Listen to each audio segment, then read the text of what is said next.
stand out from the crowd. It's nice to see everyone. I'm Meredith Ranowski. I'm an assistant professor at the University of Dayton in the Educational Administration Department. I completed my PhD at the University of Oklahoma just, I guess now it's almost 3 years. So time flies in the pandemic era, I guess, in educational leadership and policy studies.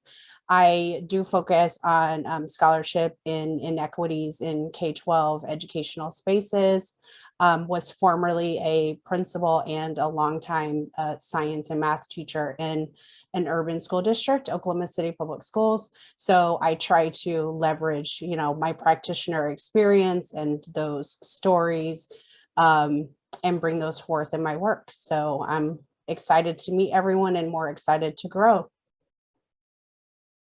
Oh, I got to tag someone. Oh my goodness. Okay, Jonathan. Thanks so much, Meredith. Jonathan Davis. I am a senior research associate at the Education Trust, a national nonprofit agency that works to close equity gaps for students of color and students from low-income backgrounds. There I serve on the P12 research team, where I do a lot of work around college and career readiness broadly, but more specifically looking at issues and inequities that lock students of color out of advanced coursework opportunities, dual enrollment, AP, IB, so on and so forth. Research experiences are largely in advanced quantitative methods and mixed methodologies broadly. Really excited about this opportunity, this community, and the opportunity to learn from so many wonderful scholars, and just grateful for this opportunity. I want to say thank you all for assembling this and presenting this to us. And with that, I will turn the floor over to Dr. Warren. As you say goodbye, sorry about that. Oh man, yeah, I didn't know I was gonna go this soon.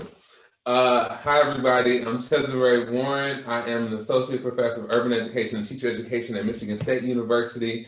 I have about 5 weeks left at Michigan State before I transition to Vanderbilt University as an associate professor of equity and inclusion in education policy. Yes, to Ebony and my Vandy colleagues. Why not? Oh, it's awesome. It's a few. All right. I'm just such a fan of these PIs, so I'm just glad to be in the room with the brilliance that is Ezekiel, Otis, and Ebony, and all of you. My work broadly is interested in issues of race and justice in education. I've done that work by studying the conditions that facilitate high academic outcomes for Black boys in particular, in large urban school settings, and I've studied teacher empathy as a major line of that work, and also the various sort of social and cultural contexts of schooling. And yeah, I'm a primarily qualitative researcher, but I was a math teacher and instructional culture, math and science. So I'm not intimidated by the quantitative, and I'm excited to dig in and advance my thinking quantitatively. So I'm really happy and excited for this next stage of my career and learning, and to do that in community with all of you. And with that, I'm gonna throw it to Kimka. Did I say it right? Nkemka, yeah. Nkemka, yes. Who I'm also a fan of. And I'm a fan of you as well. Good evening, everyone. My name is Nkemka Aniwo. I am a postdoctoral fellow currently at University of Pennsylvania, and received my PhD in social work and developmental psychology from University of Michigan just a couple of years ago, 2 years ago. My work broadly looks at the factors that shape Black youth's ability to thrive in the context of racial barriers and promote their ability and their skill sets in transforming and creating the equitable society they seek to have. So that's a quick overview. I don't know if there's other points that I'm missing here, but I'm incredibly excited about our opportunity to participate. I think methods is quintessential, developing the skill set in multiple methods is quintessential for liberatory practices, and being able to do this work in a way that serves our community and our people. So I'm thrilled that I have an opportunity to participate and grow and build with this cohort. I am gonna call on, let's see, Lynette. Hello, everybody. I'm actually a postdoctoral researcher working with Dr. Ebony McGee, and I'm part of the ICQCM team. And I'm looking forward to getting to know this cohort. I also am I'm very eager to learn more about, research, quantitative research methods. So just sitting in and being a part of this research is helping me tremendously. And with that, I will pass it on to Dr. Kelly Miner. Hi there, everybody. I am Kelly Miner. I got my PhD in Applied Developmental and Educational Psychology from Boston College. I then went on to do a postdoc at UT Austin in HDFS, Human Development and Family Sciences. And I'm now an assistant professor at Winston-Salem State University in North Carolina.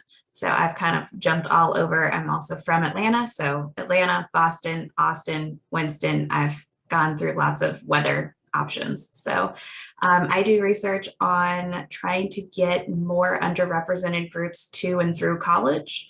So I'm really a developmental psychologist, but I have educational outcomes that I look at. So how can we provide supports? What kind of internal assets or psychological strengths can we capitalize on to help get racial ethnic minorities, low SES students to make that transition successfully from high school to college, from college to grad school, and just make sure that we do everything we can to get more degrees to people who need them. So, all right, I am going to go with Christina Cross. Hi, everyone. It's a pleasure to virtually meet you all, and I'm just really excited to be here and really grateful for this opportunity. Even more excited as I learn more and more about the program and opportunities to engage with everyone. I have a PhD in public policy and sociology from the University of Michigan. Actually, in Kimka and I graduated around the same time 2 years ago. Afterwards, I went to Harvard University, where I am now, and I'm a postdoctoral fellow and incoming assistant professor in sociology. Broadly, my research spanned the areas of families, race, ethnicity, social inequality, and social demography. I think a lot about how family structure and family change and dynamics influence individuals' life chances, particularly amongst minoritized and low-income populations. And I'm going to find someone to tag. How about Teresa?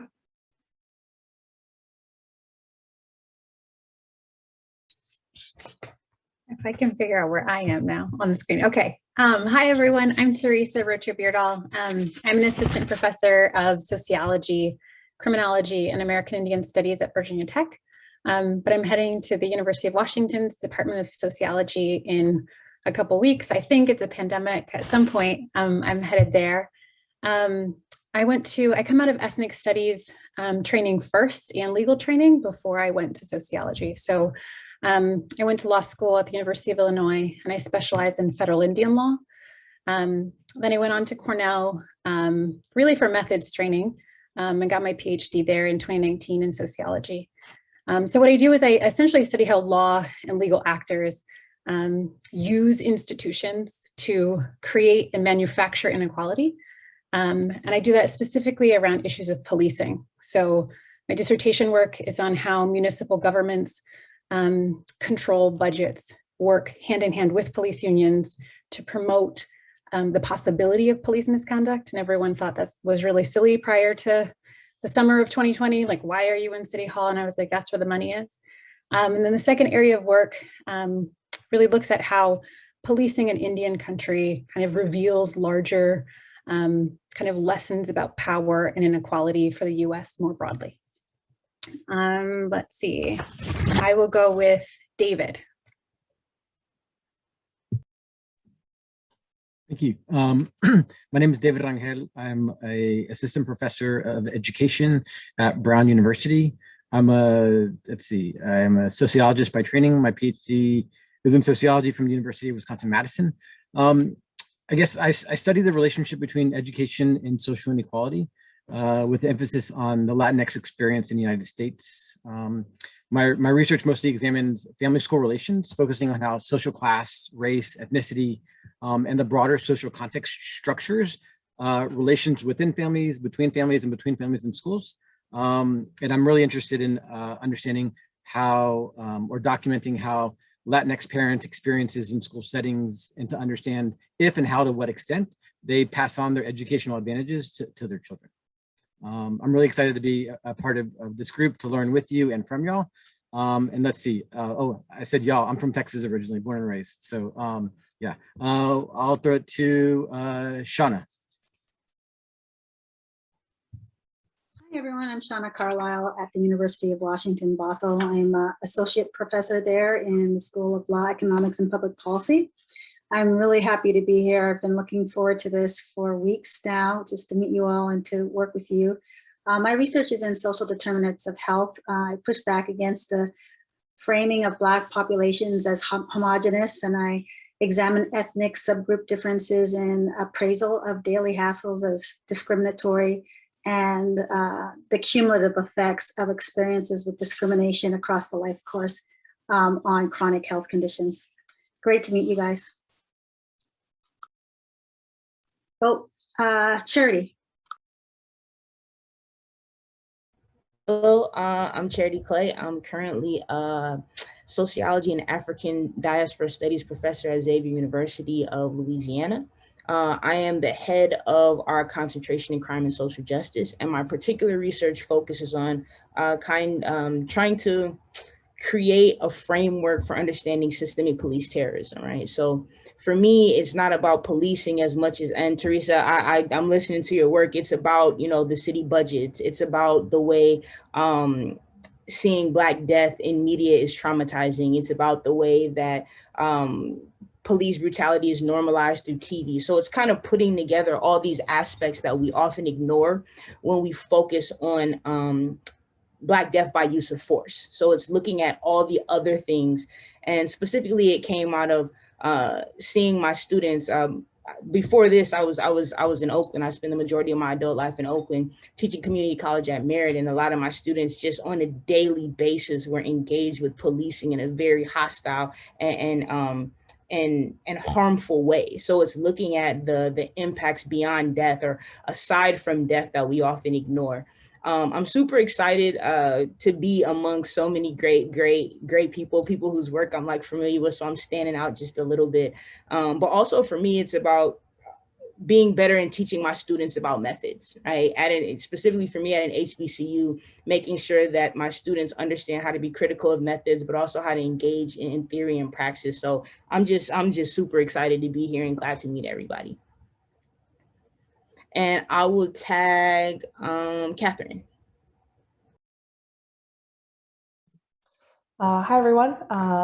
Catherine, I'm so excited to be here and excited to build with you all. Pronouns she, hers. I'm calling in from the traditional homelands of the Mia people, which is where I am an assistant professor in student affairs and higher education at Miami University.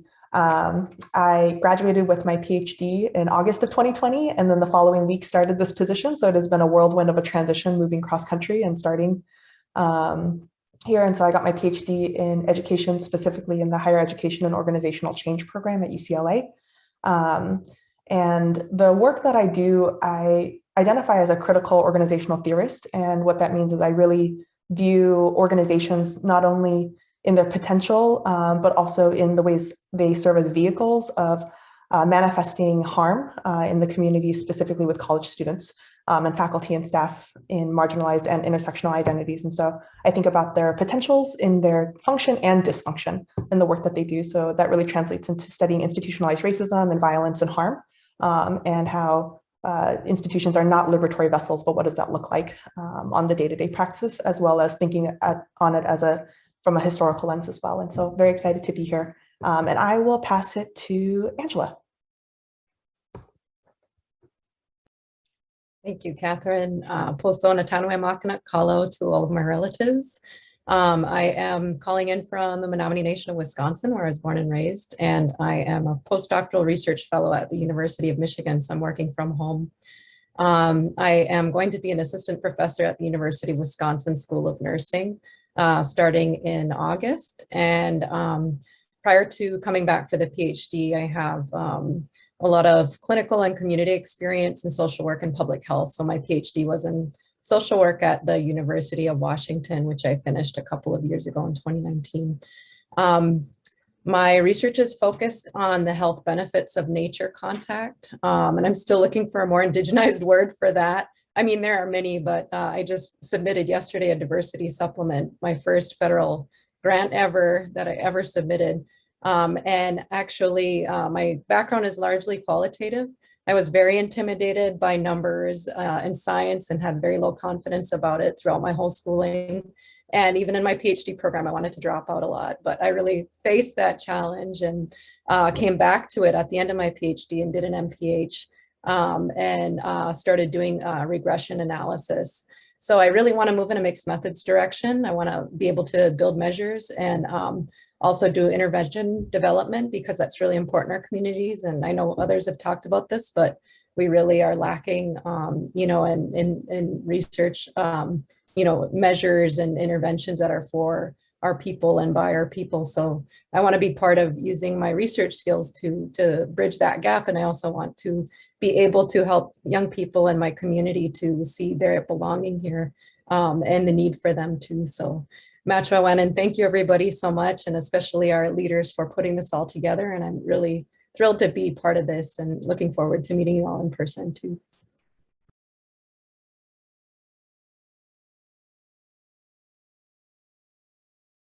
Oh, sorry, I forgot. How about we'd like to hear from Monica. Hello, everyone. It is really nice to be here and so grateful to all of you for organizing it. I'm at Arizona State University in the School of Social and Family Dynamics. I'm a member of the Zuni tribe. And this is coming at like such a critical point in my career. After so many years, I finally got tenure and I really started to rethink the theories I'm using. And I really wanted to be in a supportive group where I could start pushing the boundaries of academia and saying, like, I'm doing this work, but it doesn't really represent an Indigenous understanding of child development, because my work has been looking at American Indian child development within the context of settler colonialism.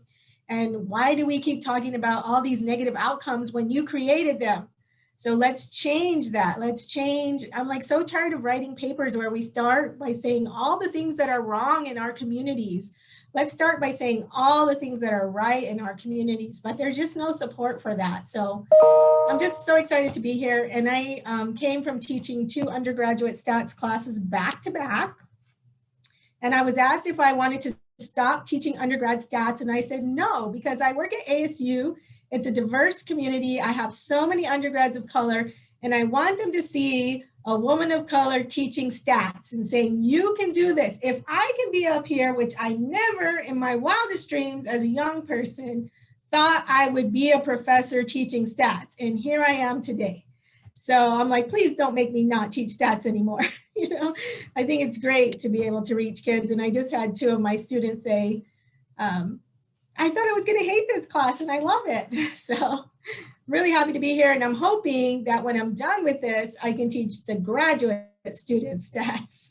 I did my grad training at the University of Kansas in cognitive psych, and I did the quant secondary training as well. So I did the quant, but I never would feel confident at this point to teach a graduate class. And I'm hoping after this, maybe I will do like a mixed methods.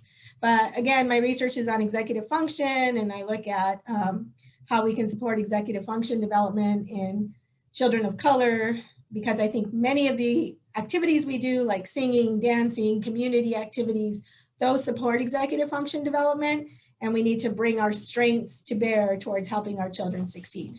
So, sorry. Oh, who am I going to tag? There's so many people that have already gone, so trying to figure out. Who hasn't gone yet? Alessandra. Thank you, Monica.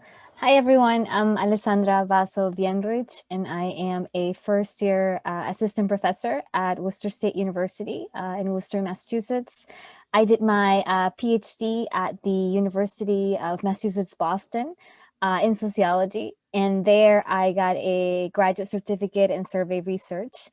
My dissertation was qualitative. I did an interview study of undocumented college student, undocumented Latinx college students And my current project, the one that I'm trying to get off the ground, is a survey of high school counselors on their advising relationships with undocumented and DACA high school students.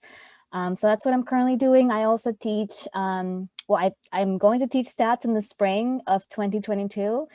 And probably research methods. So I'm really excited to bring all of this knowledge to the classroom. And I would like to call on Karishma. Thank you. Hi, everyone. My name is Karishma Furtado. I am founding staff and director of data and research at Forward Through Ferguson, which is an organization focused on achieving racial equity in St. Louis. The inheritor of the Ferguson Commission's report, which was the report that was issued after the killing of Mike Brown. So we've taken a systems change approach to achieving racial equity. And I specifically within that song get to lead the use of human-centered data, research, and reporting to really facilitate accountability, measure impact, deepen understanding, and just imagine what's possible on the path to racial equity. I completed my doctoral degree in public health sciences from Washington University here in St. Louis, and I still remain affiliated with them through their Prevention Research Center. And my academic research was and is at the intersection of race, racism, and health, and largely in the service of closing the school discipline gap. So I'm really eager to push. I feel like I've compartmentalized my academic life and my practice based life with Forward Through Ferguson, and I'm really looking forward to using this opportunity and y'all's brilliance to start pushing those two things together and really look for the ways in which all the knowledge from the academic world can be brought to bear on the practice space and vice versa. So glad to be with you all.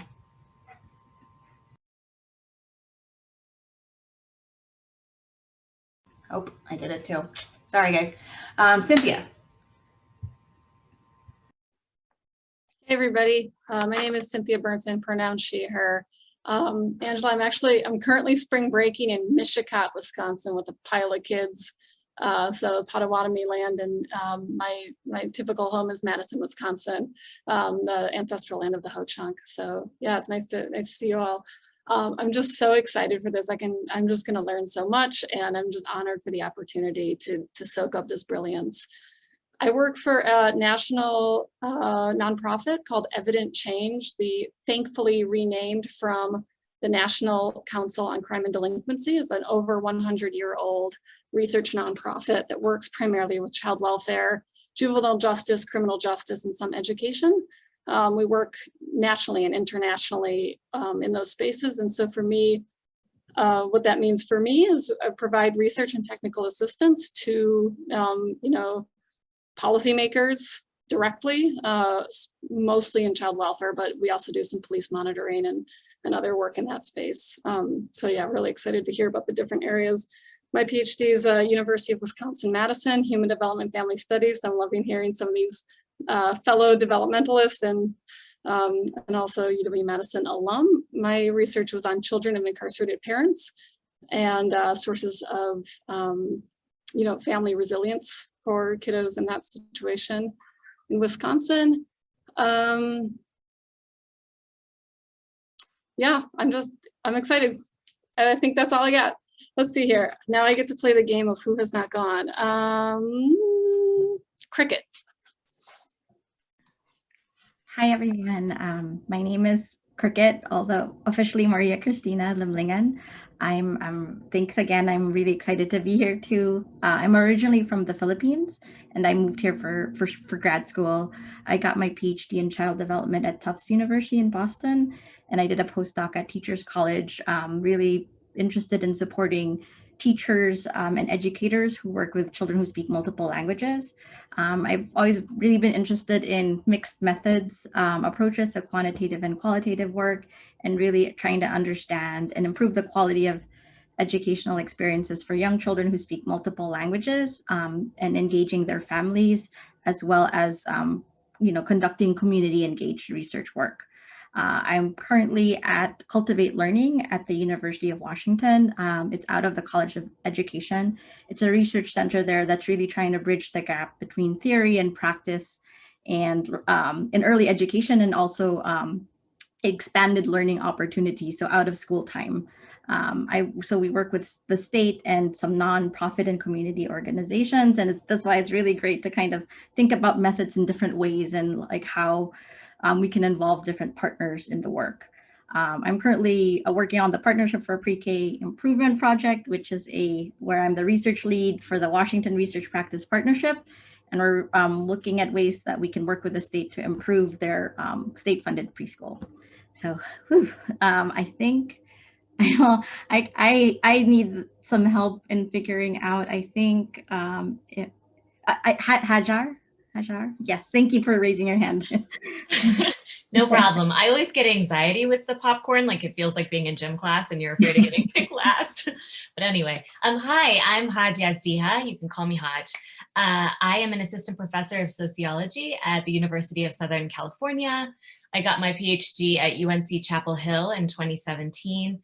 And my research really broadly thinks about the politics of inclusion and exclusion, but most of that work tends to be at the intersection of social movements, race, and immigration. So right now I'm doing a lot of work thinking about how different Black, Brown, Asian, Muslim groups come to have perceptions of linked fate, to form coalitions, to really challenge different forms of racialized repression.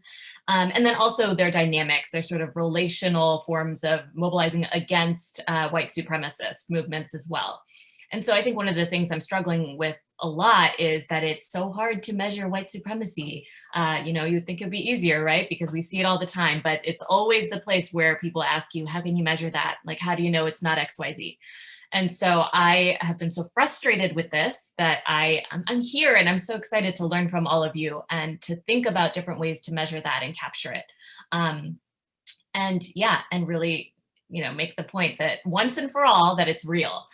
And so I think the other thing is that I'm very much a mixed methodologist. I do a little bit of computational text analysis, but mostly kind of interview, ethnography, a lot of qualitative. So I think it would be really great to incorporate a lot more sort of quantitative approaches and thinking about these questions that are much more at the macro level. Okay, Maria, have you gone? Not yet, so I'll go ahead, thanks. Hello, everyone. My name is Maria Fernanda Piñeros. I'm originally from Bogotá, Colombia, and I did all my training actually at the University of Illinois at Urbana-Champaign, as some of you might have already guessed. My research predominantly focuses on the lives of Latinx immigrants, particularly. I guess I have a personal connection, being an immigrant myself. And particularly, I try to understand the mental health needs of Latinx children, particularly, and try to address symptoms of depression and anxiety. My training has been mostly in social work and also in psychology. The idea is, and really where a lot of this passion for implementation science comes from, is I did several years of cognitive behavioral group therapy with Latina immigrant mothers who had depressive symptoms. So I guess that's where it comes from. I am mostly a qualitative researcher, but my dissertation was purely quantitative. So I'm excited to get back to large data sets and cranking numbers. And I'm super excited to be here. So it's great to see all of you. And I will pass it to Michelle. All right, hi everyone, or good evening. Hopefully my camera stays on. I just finished visiting family and I think that my nephew, I guess, from pulling the cord, put it short. So my video has been popping in and out all week and now I figured out why. So just in case I disappear, hopefully you can still hear me. I am a Vice Provost Postdoctoral Fellow at the University of Pennsylvania. My educational background, I graduated from Florida International University, originally in psychology for my bachelor's and master's, but then I switched over to social work, social welfare. So my PhD is in social welfare. also from Florida International University. So I've been in Pennsylvania now for about 1.5 years, mostly in my apartment. So that's new, spending most of my adult life in Miami. So this is like a whole new space. First generation scholar. So I'm just really excited to be here and like soak up all this great knowledge that I'm getting. My research focus, I am very interested in exploring impacts of discrimination. And I like to look at the impacts of discrimination on mental health and psychological well-being. So kind of in some ways figuring out how can my research take over a decade of clinical experience into like social work, social welfare, and research and all of these great things that I now decided to jump into after a huge hiatus from graduating from my master's to the PhD. I completely thought I would never go back for my PhD, and here I am now 2 years post-graduating. So really excited that I did it and made it. And sometimes I question myself, how did I do it? But I'm here and really excited. So that's what I got. I will popcorn it to Carson. I think that's next on the list. Hello, everyone. Yeah. All right, sorry, let me put it on mute. My name is Carson Bird. I'm the Faculty Director of Research Initiatives for the National Center for Institutional Diversity at the University of Michigan. I'm one of the many, I'm finding out, sociologists. I was trained actually where Teresa is based now at Virginia Tech, and grew up, if you will, during an interesting time when all of a sudden we had this thing called a recession, and Africana studies, American Indian Indigenous studies, and women's and gender studies were all put under the umbrella of sociology. And so that just completely transformed how our conversations around not just numbers, but all the topics, really kind of cultivated a really fun environment. And one of the things I started doing was looking at how college students interact with each other and what they take away from that. How's that changed their view about race, racism, inequalities of different kinds? And I found a lot of no effects. And people are like, something must be wrong because we find this stuff with intergroup contact theory all the time. Your methods must be wrong. I'm like, no, I did everything y'all have done. I was like, have you ever thought that maybe the university doesn't actually promote people thinking equitably about each other? And they're like, you mean like our institution's racist? And I was like, yeah, maybe something like that. And so that led me down a long path of changing a little bit more of my focus to what is it about our organization, how they use numbers to make themselves look good. And how does that change what the narrative is around what diversity, equity, and inclusion is and are for goals, for branding, for changing how we think about what support for our students and our faculty and staff are, or maybe are not, and how do we continuously individualize inequality to be about people and not about bigger structural issues, right? And part of this is also looking at what do we teach our students and how do we train our postdocs and our medical residents around race, genetics, and genomics, right? Like we've got all this big data around what happens in our genes, and all of a sudden we can take a swab of our cheek and find out all this great history, but there's a lot of caveats and limitations and a lot of control among a small group of scientists to tell the stories of other people and their history. And, there's a lot of numbers behind that. And so that's kind of where I've been moving over the last several years, but it's wonderful to be here with everyone. This is a great community. I was really excited to hear this develop. And I was like, where was this for the last 20 years of my life? I would like to have this sooner. So let's see, I believe, Karen, you've been called? No, I think I might be the last one. I'm that PE kid. But that kind of resonates with how I'm feeling right now because I'm hearing so much in this conversation that's making me feel both excited and flaring up the imposter syndrome just a little bit. I graduated with my PhD in elementary education with a concentration in serving high needs populations and urban education from the University of Central Florida in 2019. And I'm in my second year as an assistant professor of elementary education at Mercer University's Atlanta campus. I say that to distinguish because our flagship campus is a traditional residential undergraduate campus, but the Atlanta campus is the graduate campus with a hugely diverse student population that we don't get in Macon. So I'm happy to be in Atlanta. But I too have only seen about 6 months of Atlanta before I spent the rest of the time in my house. So that's interesting. My research ideally centers on, much like Monica's, how poverty affects developing brain architecture. I'm an educator, but I'm really interested in the neuroscience and then translating what neuroscience is telling us into actionable pedagogical approaches for kids at high challenge schools, especially. And play and movement and all the things she described are things I'm trying to find evidence to bring back into schools, because our students who are perceived as having the highest need or the highest opportunity gap get the least engaging, beneficial instruction. Since I don't have access to children or schools or contacts yet, I've kind of branched in another direction lately just to keep my research agenda going.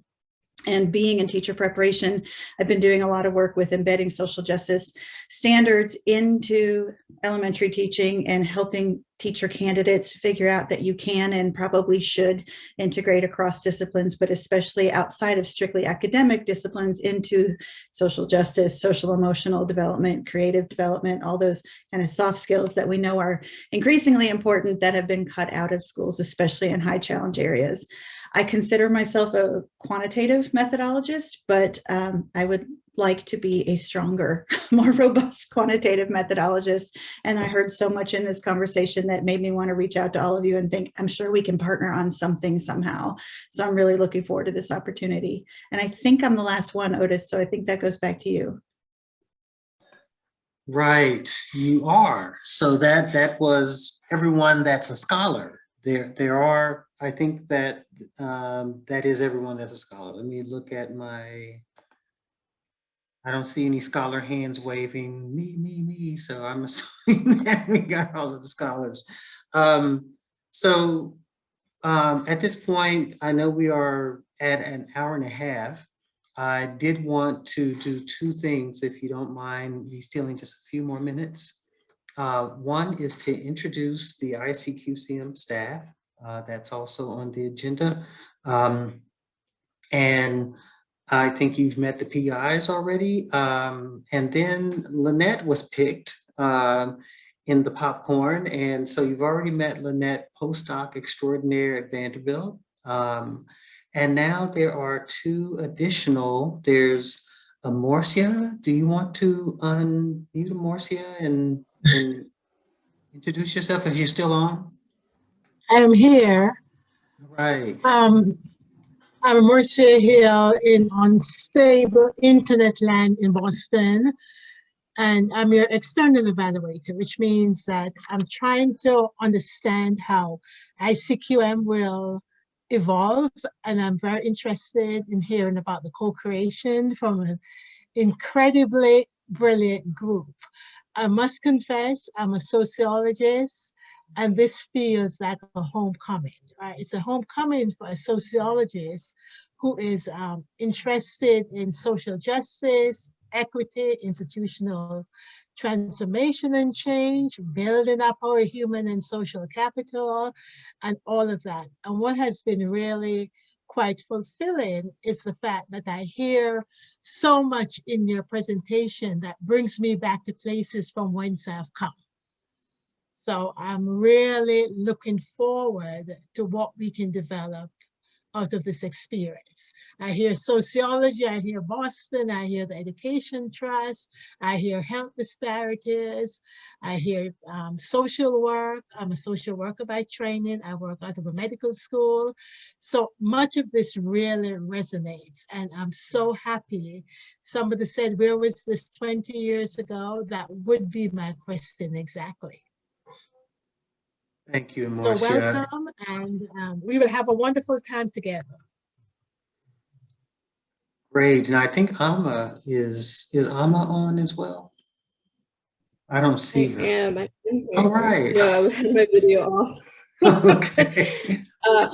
I was sliding under the radar. Hello, everyone. I'm the ICQCM research scientist. I'm a postdoctoral fellow and research associate at the University of Pennsylvania, and I work between the Schools of Social Policy and Practice and the Graduate School of Education. So welcome, everyone, and I'm really excited. Thank you, Amma. And I think that may be it. We are going to welcome the ICQCM admin coordinator next week. So you'll be getting emails now from Javon, who's going to begin with us on April 12th. And I'm so excited to have him on board. Also, Denise is the web manager. So if you have any more edits to your profiles, go ahead and let us know. We've tried to accommodate many of your requests. I'm so sorry if I've missed any of them. So remind us if we haven't gotten to them. And the last thing that I wanted to mention is or to go over rather, is the curriculum. Okay, so what I can do here, and this is when you should just unmute and ask your question, because I'm sure you have plenty of questions, but I wanted to go ahead and share my screen here and pull up the curriculum guide. So you're seeing here basically the overview of what we do at ICQCM in terms of training.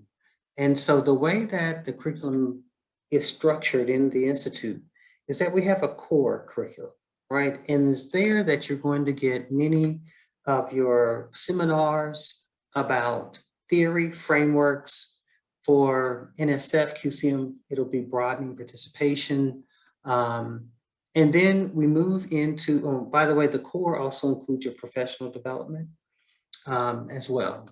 And so for WTG AQC, we're having the onboarding now, but next, when we start having your seminars, you're gonna have your critical theory one-on-one, which has been, you know, one of the best dialogues and conversations I've ever heard, at least with the Spencer cohort. I imagine it'd be the same.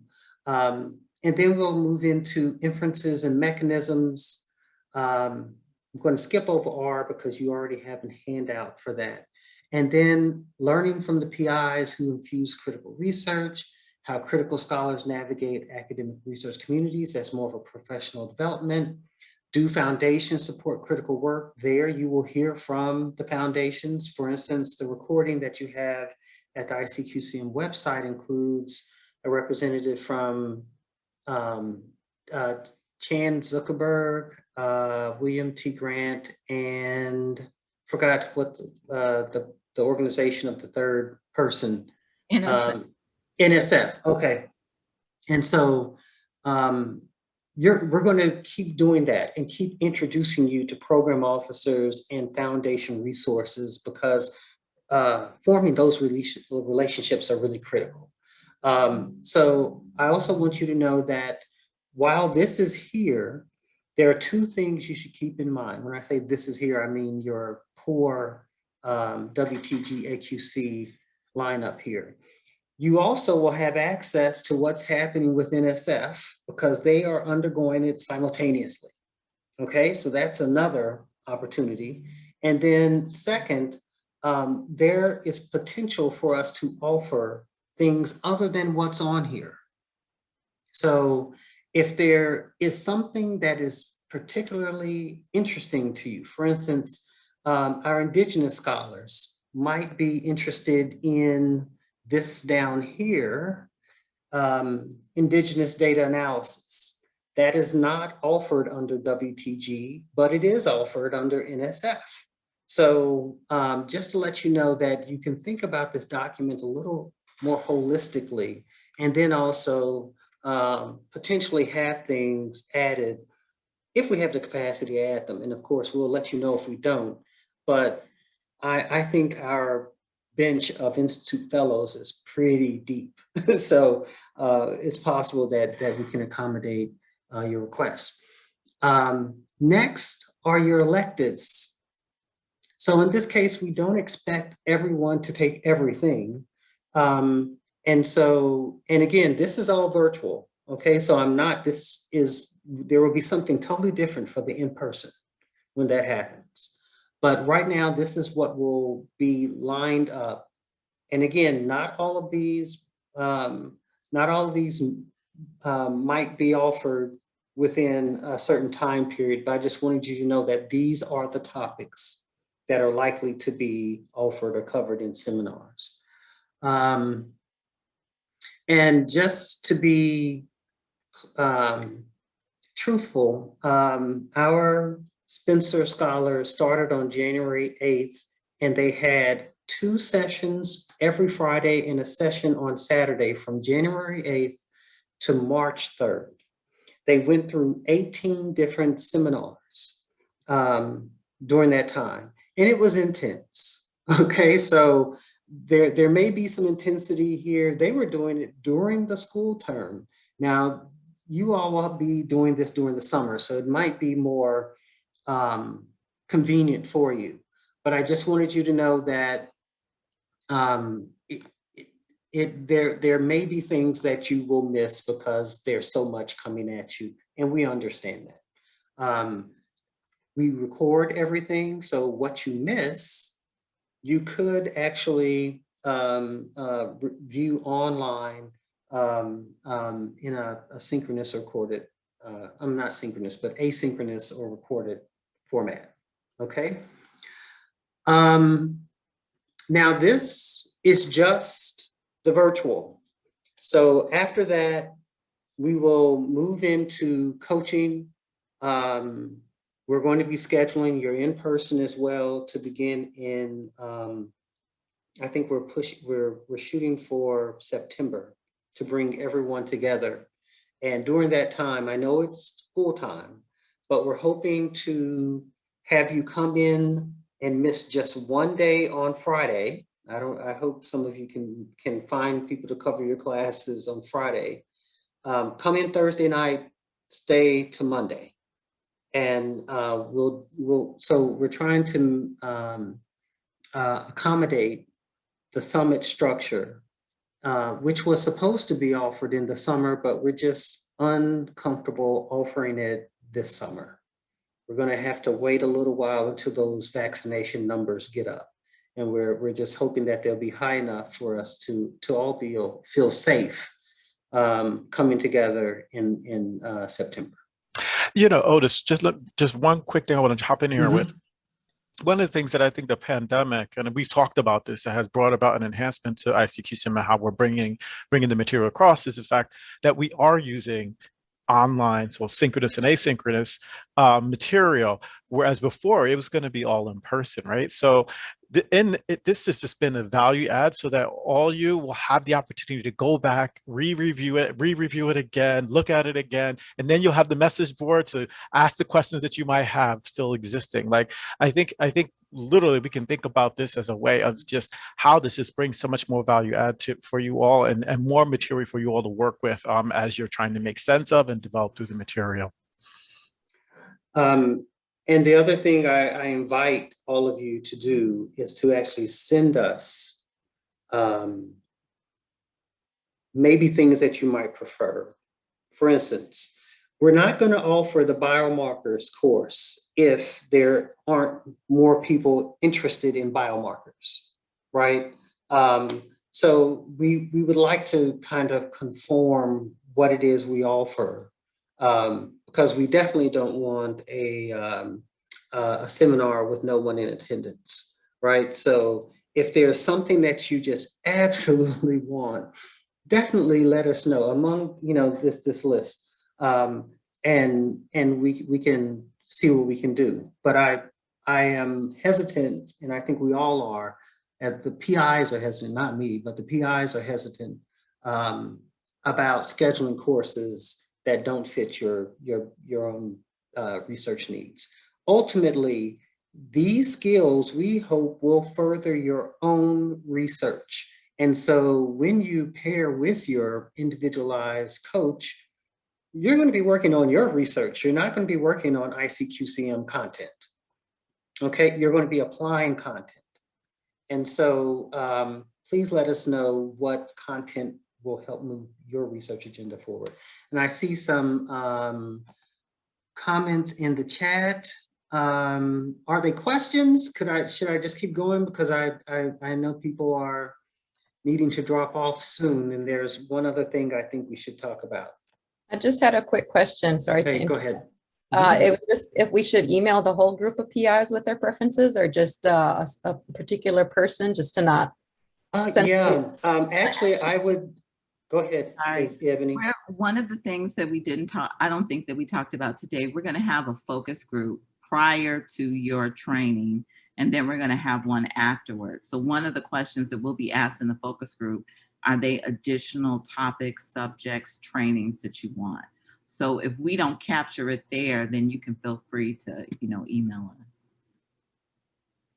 Yeah, and the other thing that I wanted to mention about the curriculum is, and again, people can just jump in and ask a question because I can't see you with the screen up, but I wanted to mention that our preferred software package or statistical package is R.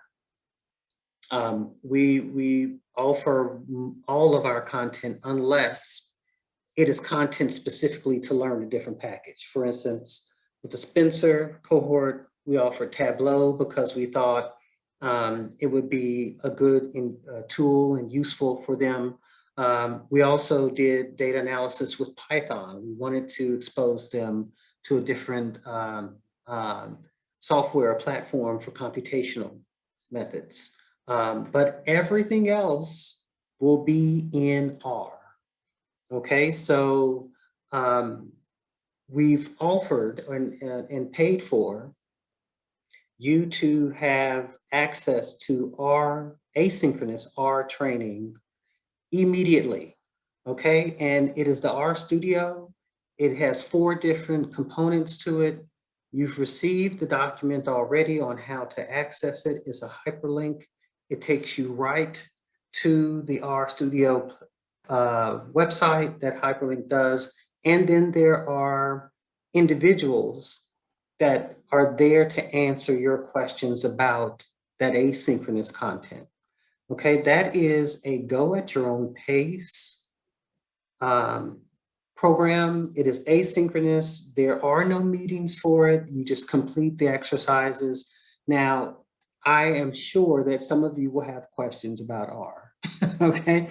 That's why we wanted to have 2 individuals to actually help you with any questions. But if you feel that you need to have an R follow-up, for instance, it's listed here on the Spencer, and the Spencer scholars did think they needed an R follow-up.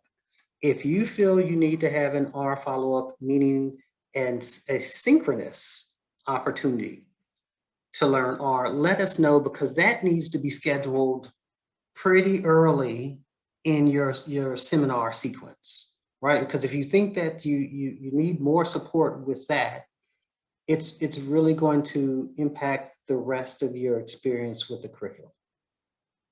So please check out the R asynchronous. And if you feel like, hey, I need to have some in-person one-on-one, not one-on-one, but real-time, let's say it that way, real-time support, then let us know so that we can get that scheduled earlier in your sequence of seminars. Is there a question? I see some chat notifications, but I don't see the actual question. Okay, we're good? Okay, I'm going to stop sharing this. Everyone has their own copy.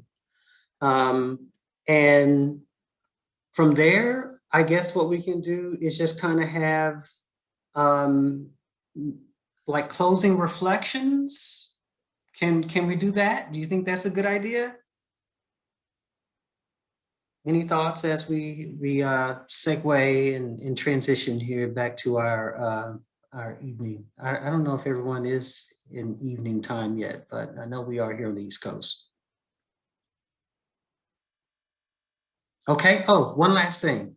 There is a document for the non-disclosure, and the reason why we have that, I know some people find it off-putting, but the content you will be exposed to is really the intellectual property of our Institute Fellows. And so it's to, and many of them require that we protect their content. So it's just an affirmation that you know that that is the case, that many of them would like their intellectual property kept within ICQCM. And so if you could complete that and return that to us, we'd really appreciate it. Ezekiel, I don't know if they're going to also, I think they are supposed to have access to the UPenn asynchronous program as well. And we can start giving them the access information to that too, if you think it's timely. Yeah, so they can definitely get access to that information. I think the content of it will be more redundant or reinforcing as far as, you know, introductory to statistics and probability theory. But what is nice about that asynchronous module is you are also getting that in relation to R. So if you're needing an introduction to R or additional sort of workings with R in addition to what you're getting in the asynchronous workshop, it's also a nice way to get that reinforced. So yeah, so I'll be sure to have that for you all within the next week. Okay, so in the interim, we're going to be finalizing your May 15th schedule. Well, yeah, I guess your calendar, we can't even call it a schedule.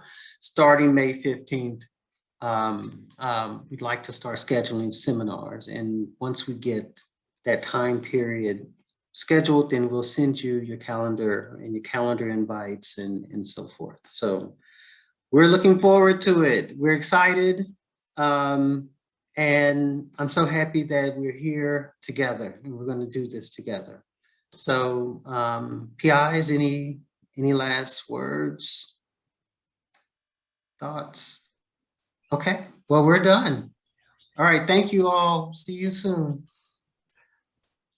Thank you. Thank you. Bye. Thanks so much. Bye, everyone.